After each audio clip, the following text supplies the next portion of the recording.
Good morning. UGC NET coaching classes by Seema में आपका स्वागत है। आज हम स्टार्ट कर रहे हैं ग्रीशियो रोमन लिटरेचर से। Greco and Roman literature, what do you know about it? हमें जब स्टार्ट होता है लिटरेचर तो सबसे पहले हम होमर का नाम सुनते हैं। होमर जो थे वो एक ग्रीक पोइट थे। He has written great epics he has written. The name of the epic is Iliad. Iliad का सीक्वल भी आया। Iliad का सीक्वल जब आया उसका नाम था ओडेसी। ऐसा कहा जाता है कि ये फर्स्ट हाफ है, ये सेकंड हाफ है किसका? Life of Homer.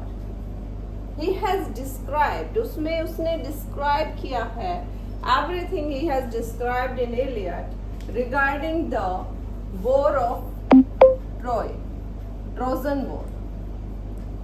Trojan war को उसने इसमें डिस्क्राइब किया है।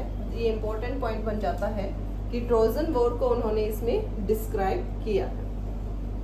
ट्रोजन वॉर किन के बीच हुआ था? ग्रीक और ट्रॉय के बीच में। ग्रीक और ट्रॉय के बीच में ये ट्रोजन वॉर से रिलेटेड एवरीथिंग डिस्क्राइब किया गया है इलियड में, और ओडेसी उसका सीक्वल है। अब इसमें कुछ इंपॉर्टेंट पॉइंट्स हैं जो हमें याद रखने हैं। वो यह है कि फर्स्ट ऑफ ऑल ये माना जाता है कि ये क्या है? ये एक एपिक है। दोनों के दोनों क्या है? ये एपिक है। और ये भी माना जाता है कि होमर ब्लाइंड थे। होमर क्या थे? ब्लाइंड थे। ऐसा माना जाता है कि वो नॉट श्योर, क्योंकि ये क्लियर नहीं है। अगर वो ब्लाइंड थे तो उन्होंने इतने अच्छे तरीके से इलियड और ओडेसी कैसे लिख दिया? लेकिन कहीं ना कहीं हमें कुछ एक्सक्यूजेस मिलते हैं, क्लूज मिलते हैं, जिसमें पता चलता है कि वो जो है ब्लाइंड थे। तो first half of life Iliad में एक्सप्रेस्ड है और सेकंड हाफ ऑफ लाइफ जो है वो ओडेसी में है। तो ये इलियड जो है ये भी 24 बुक्स में है और ओडेसी के भी 24 बुक्स है। इलियड जो है उसमें 6000 के करीब लाइन है। 6000 के करीब लाइंस लिखी हुई हैं, यानी कि 15,973 समथिंग है, तो वो 6000 के करीब है। और यही माना जाता है कि 24 बुक्स ओडेसी के हैं और उसमें 12,000 लाइंस हैं। उसमें कितनी लाइंस हैं? 12,000 लाइंस हैं। और ऐसा जो इलियड है, इलियड को जो इंग्लिश में ट्रांसलेट किया था वो अलेक्जेंडर पोप ने किया था। सभी ने नाम सुना ही होगा। अलेक्जेंडर पोप ने इलियड को जो है ट्रांसलेट किया था इनटू इंग्लिश। एक और बात है जो इनसे रिलेटेड है, जो आपको पता होनी चाहिए, कि होमर ग्रीक लिटरेचर के लिए उतने ही इम्पोर्टेंट हैं जितने हमारे लिए वेद व्यास और महर्षि वाल्मीकि हैं। तो सेम उनकी इम्पोर्टेंस है। अब हम इलियड के बारे में थोड़ा सा जानेंगे कि इलियड क्या स्टोरी है। इलियड में क्या बताया गया है? इलियड में ये वेस्टर्न लिटरेचर का एक फेमस एपिक है। वेस्टर्न लिटरेचर का एक फेमस एपिक है। कौन सा? Iliad. Okay.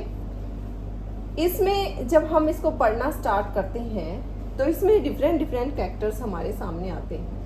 एचेल्स, Helen, Menelaus, Agamemnon, Priam, Hecuba, Hector, Paris, Zeus, Chryses, Apollo, Patroclus, Hector and Ulysses. All these characters are included in Iliad. Iliad में ये सारे कैरेक्टर हैं। अब इनको याद करने का तरीका मैं आपको बताती हूँ। इसमें जो है, जो किंग एंड क्वीन है प्रियम, ये है ट्रोय। ठीक है, ये क्या है? ट्रोय है। ट्रोय प्रजाति से ट्रोजन वार इसी की वजह से जो है ट्रोजन वार हुआ था।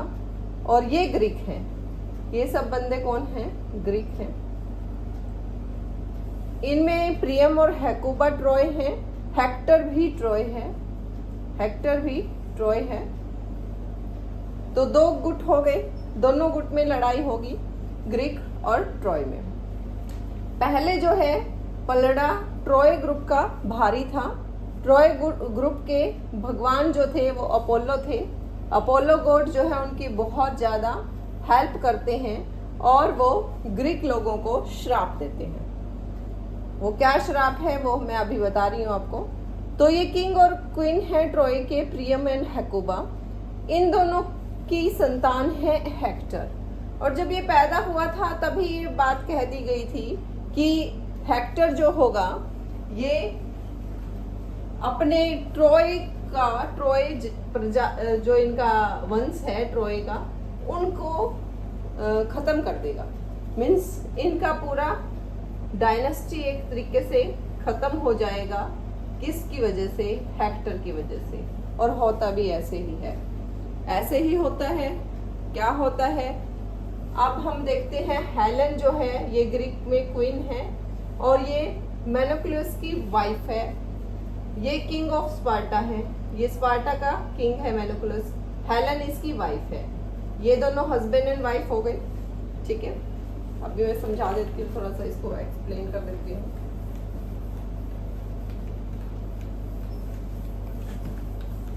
हेलन एक ब्यूटीफुल लेडी थी, बहुत ब्यूटीफुल। उसको माना जाता था कि हेलन जो है सबसे ब्यूटीफुल है इस यूनिवर्स में।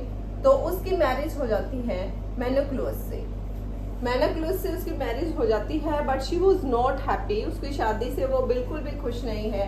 इसका लव अफेयर चल रहा है पेरिस के साथ, जो कि उसका पेरिस जो है किसका लव है? हेलन का लव है। तो हेलन जो है वो पेरिस से लव करती है। और इधर से ये ग्रीक लोग जो हैं वो ट्रॉय से नफरत करते हैं, ट्रॉय से नफरत करते हैं। और दोनों के बीच में किसी वजह से ट्रोजन वार होता है, ट्रोजन वॉर होता है।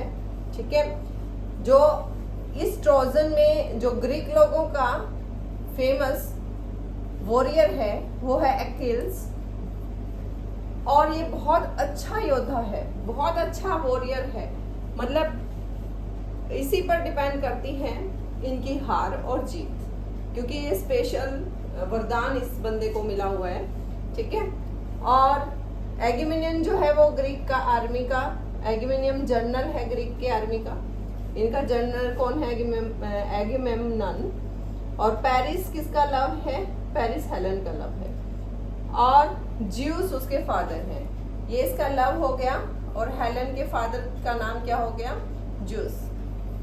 ज्यूस उसके फादर हैं। ठीक है, तो ये हेलन का पेरिस से लव इनको पसंद नहीं है। और इधर से मेनोक्लियस उसका हस्बैंड है, उसको मेनोक्लियस की कोई उसकी तरफ, मेनोक्लियस की तरफ उसका कोई ध्यान नहीं है। वो सारा अपना ध्यान पेरिस की तरफ लगाई हुई है। और पेरिस ही जो है वही अटैक करता है, अटैक कर देता है वो वहाँ के बहुत फेमस वॉरियर अकिल्स पर, और वो मर जाता है। अकिल्स जब मरता है उससे पहले, ये बहुत फेमस योद्धा है, इसके मरने से पहले ये हेक्टर को मार देता है। इसको मार देता है, हेक्टर को। और एक और ये गलत काम करता है। ये दूसरा गलत काम क्या करता है? एक काम ये क्या करता है, ये साइरस की बेटी को उठा लेता है, किडनैप कर लेता है। साइरस की बेटी को किडनैप कर लेता है, उसका नाम भी साइरस ही है। उसकी बेटी को किडनैप वो कर लेता है और अपने पास रख लेता है। 2 लड़कियों को उठा लेता है ये। ठीक है, तो ये इसका ड्रॉबैक है, जिसकी वजह से इससे सभी नाराज हो जाते हैं और इसको कहते हैं कि इसकी बेटी वापस कर दे। इस बात पर ये नाराज होता है, थोड़े दिनों के लिए युद्ध से अलग हो जाता है।